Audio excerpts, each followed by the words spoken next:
Dave, you think we can jump right into the training session? Yeah, absolutely. Yeah, okay, cool. Sorry for the delay. So guys, this might be Etha's last training ever. It is. Oh no! But you can always just stop by for the half hour before the ZBA meeting. Don't count on it. No. Catch it on TV later. All right.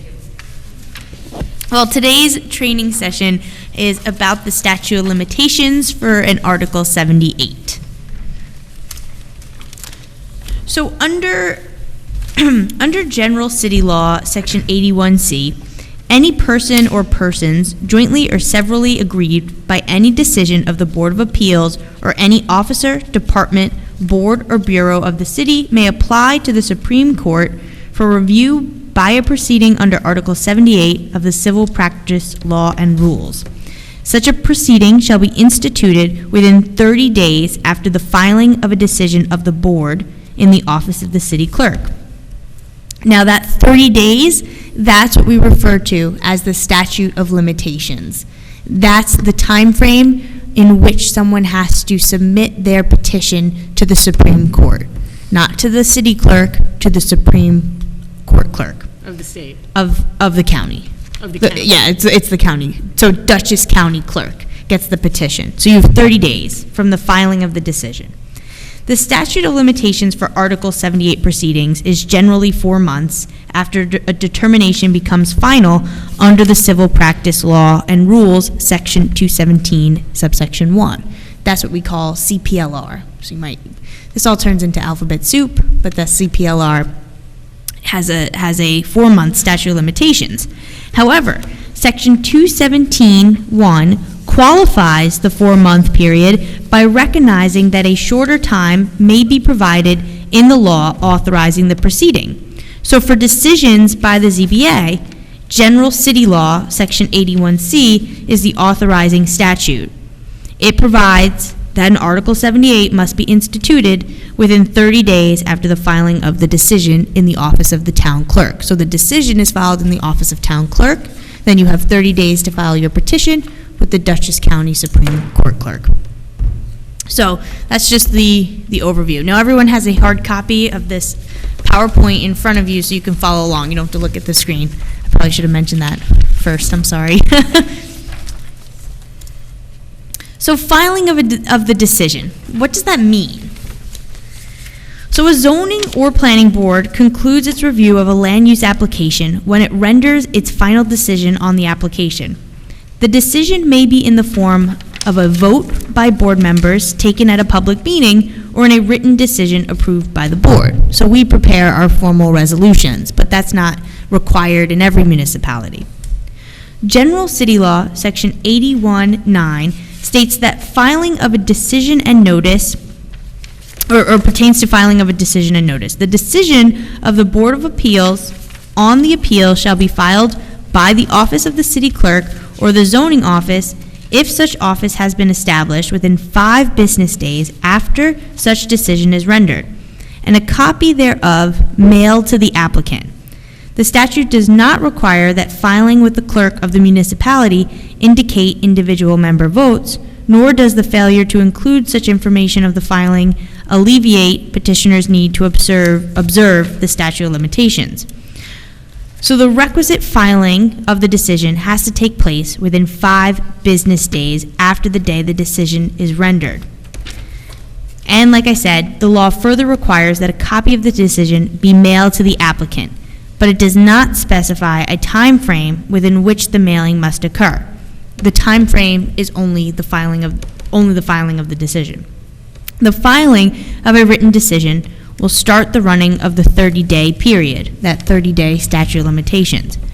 However, several courts have held that the limitations period may also be triggered by the filing of minutes of a meeting at which a decision was rendered, provided that the minutes reflect the vote of each board member. So while a decision doesn't have to reflect the vote, your resolution doesn't necessarily have to say how everyone voted, the minutes absolutely do. And that's a requirement in General City Law and in the Open Meetings Law. So failure to commence a proceeding within the 30 days requires dismissal of the petition.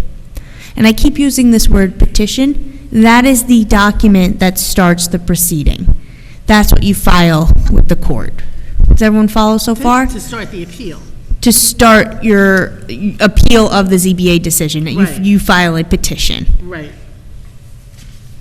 So in our practice, it's 30 days from when we vote. 30 days from when it's filed. So which, So it wouldn't be like if you voted and then tonight Dave signs later in the week? and Dave signs later in the week and it goes to OLA, that's what starts the filing, when it gets to OLA.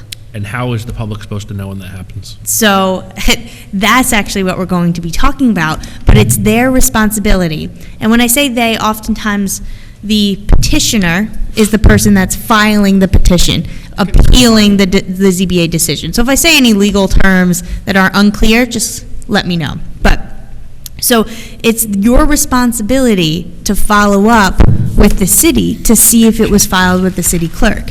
So that might mean calling the city clerk's office or filing for a FOIL request, just staying on top of, where is that decision?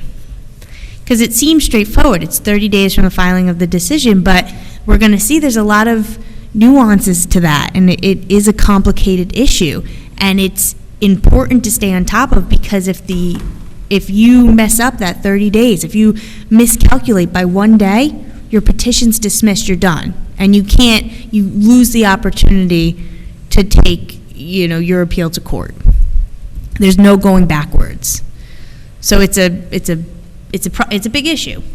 And there's really no rule that the public can depend on that we have to file our decisions within a certain amount of days, right? Yeah, so, the filing has to take place within 5 days Oh, after I the see. day the decision is rendered. Oh, I see. But Okay, we'll see. Never mind. Does that really impact the statute of limitations if you mess that up? It's, so, and I think it's important, this issue, is important, one, if you guys ever want to take an Article 78 for a project you're working on, and wherever it may be. But more importantly than that, for our purposes, it's being aware of these timelines so that we make sure that all our decisions are filed. And that's not so much the responsibility of this board, but I think, it's our responsibility as administrative staff to, make sure that things get filed and, minutes are done appropriately, things like that. But I think it's important for this board to be aware of, which is why I thought it was an interesting topic to talk about. Plus, the cases are interesting because they are so nuanced. A topic you think is straightforward, you put a set of facts to it, and it's not so straightforward anymore. So that brings me to, and this is not a case law update, these aren't new cases. Across the board, they're from, different years. I don't think I went back farther than 1991, might be the oldest one. But these are not like super recent.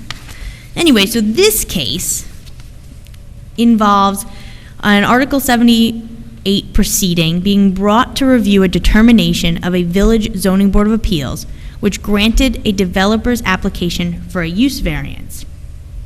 So, village law, section 7-712C1, states that a proceeding pursuant to CPLR Article 78 to review a determination of the Board of Appeals shall be instituted within 30 days after the filing of a decision of the board in the office of the village clerk. Same language as the city law.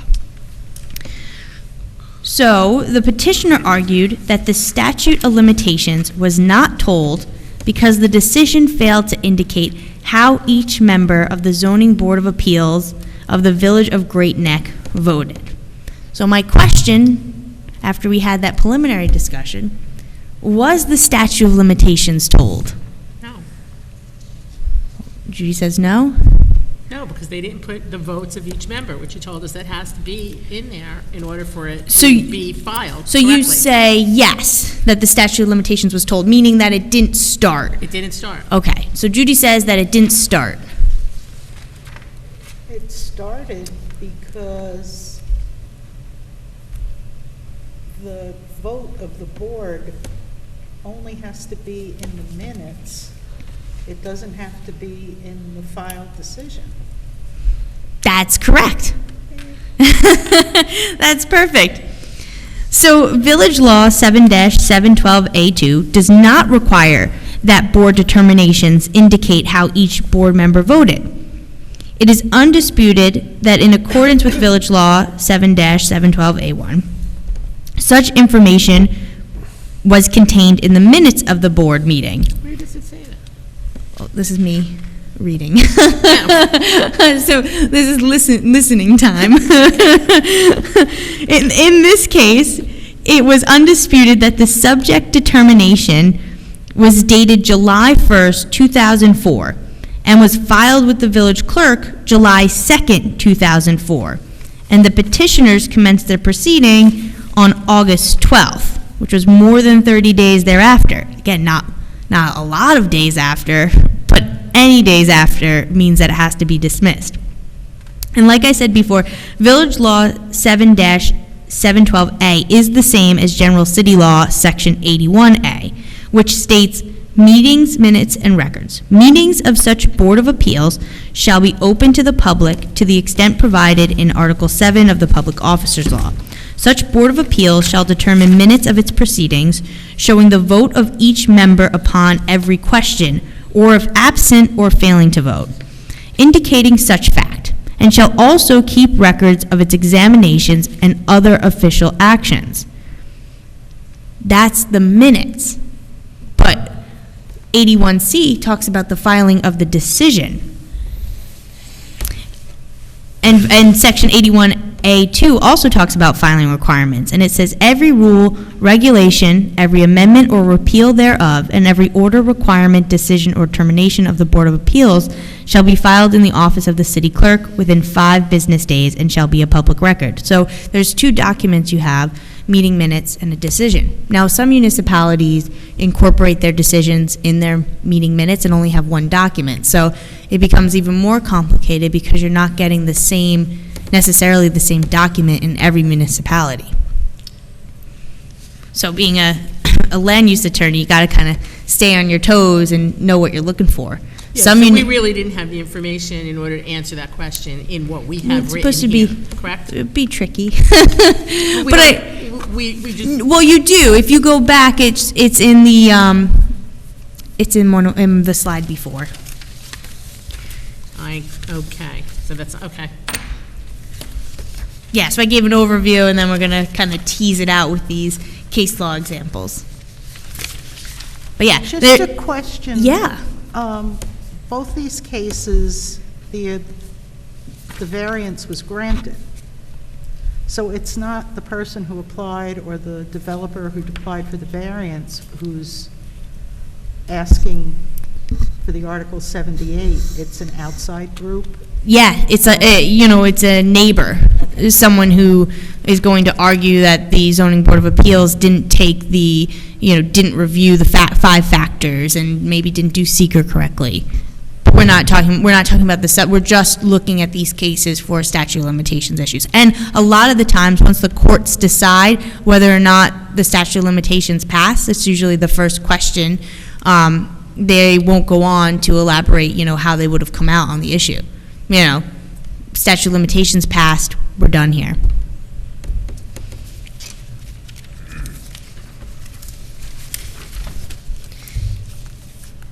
All right, in this case, the Zoning Board of Appeals of the Village of Croton-on-Hudson orally granted a variance to applicants after a public hearing held on December 19, 1988.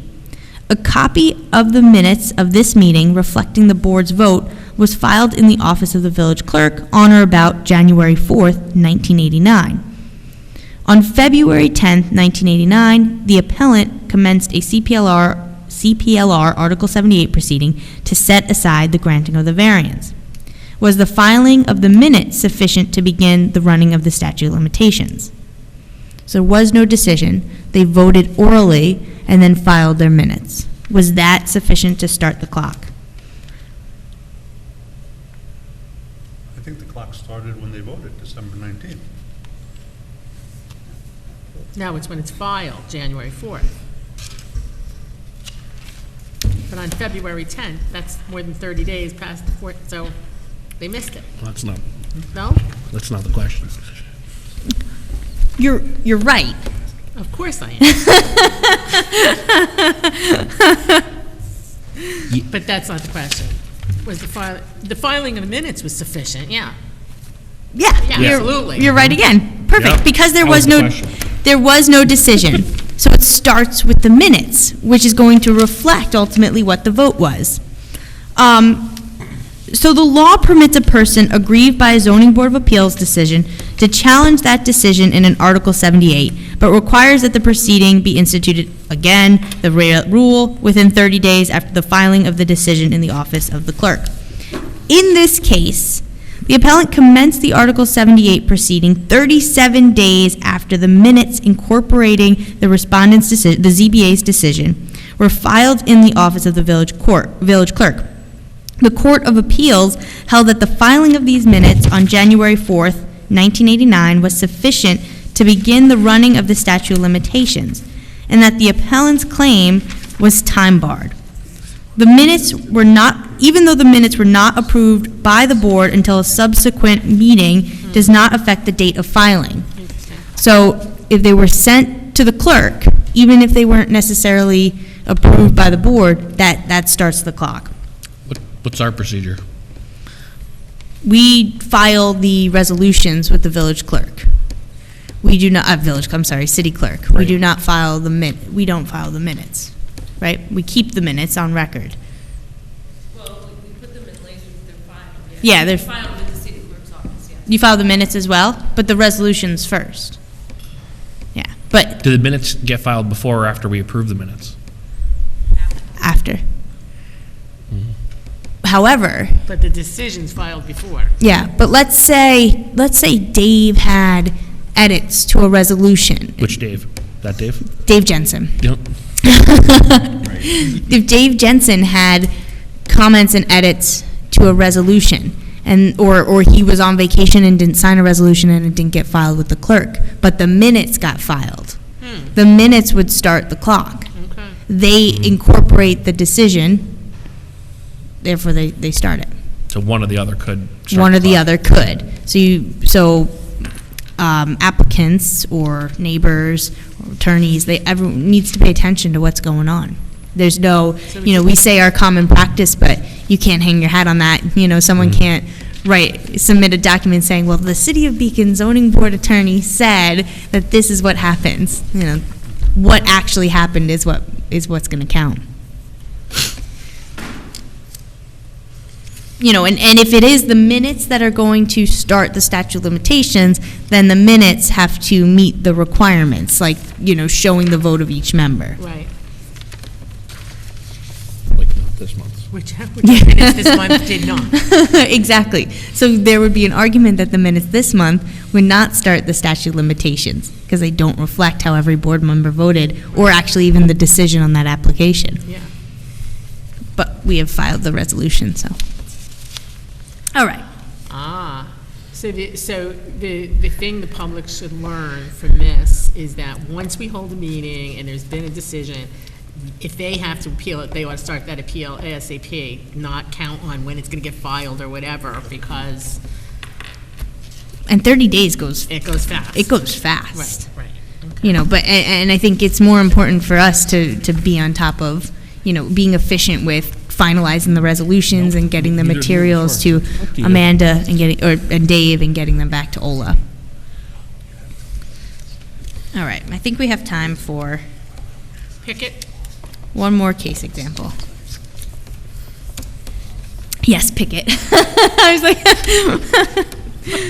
the Zoning Board of Appeals of the Town of Tustin granted a use variance on August 22nd, 1989, to allow the construction of a septic waste transfer station in a residential subdivision in Sullivan County. Okay. In this, you got to add in the Wouldn't fun. want to be on. You got to add the fun details in. In this case, the applicable minutes were not time-stamped. In support of its motion to dismiss, the ZBA submitted various invoices and affidavits from parties with knowledge of the date of filing, including affidavits from the town clerk and the ZBA secretary. Was that information enough to start the clock? Was the information submitted by the ZBA attesting to the fact that, yes, these were actually filed. Was that good enough to start the statute of limitations? 100%. Yeah. So the third department held that the evidence provided sufficiently established the dates the minutes were filed, which were more than 30 days before the challenges by the petitioners were initiated. For purposes of calculating the period for seeking review of these determinations, delivery of the minutes of meetings to the town clerk is equivalent to filing the decision, so as to trigger the 30-day appeal provision. So a mere delivery of the meeting minutes reflecting the board's vote to the municipal clerk is equivalent to filing the decision, even though an applicant is unaware of the delivery of the minutes to the clerk, and even though no copy of the minutes is mailed to the applicant. It's interesting in my position because, my firm does work on both sides, representing applicants, representing boards, and, some of the laws we appreciate and some are frustrating. It's definitely not necessarily fair, but there's a lot of pressure on the applicant or anyone who wants to file an Article 78 to stay on top of it, because as you're seeing in these cases, it's not consistent. So, making sure you're following up with the clerk, because that's what starts the clock. What's getting there first, the minutes or the decision? And then that's when you need to know. Even if it's not time-stamped, even if it's not mailed to you, even if it's not, if it's a decision without the vote, that'll all start the clock. So I guess I have 7:30 on the dot on my watch, so we'll take a pause. Don't worry, guys. To be continued. Okay.